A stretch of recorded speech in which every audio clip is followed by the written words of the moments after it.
Nous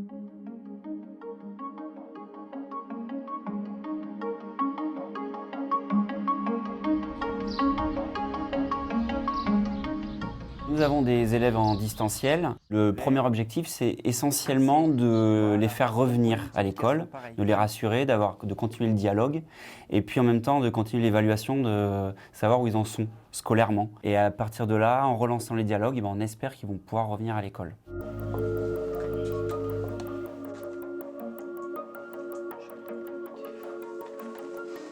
Bonjour. Coucou, ça va Lina?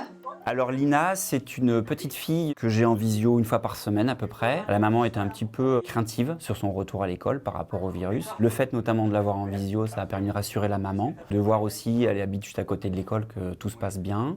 Et Lina, je la pousse un peu parce qu'en ce moment, c'est justement, la maman me dit qu'elle a envie de moins travailler, que c'est un peu plus compliqué. Et puis comme elle me dit, c'est pas mon métier.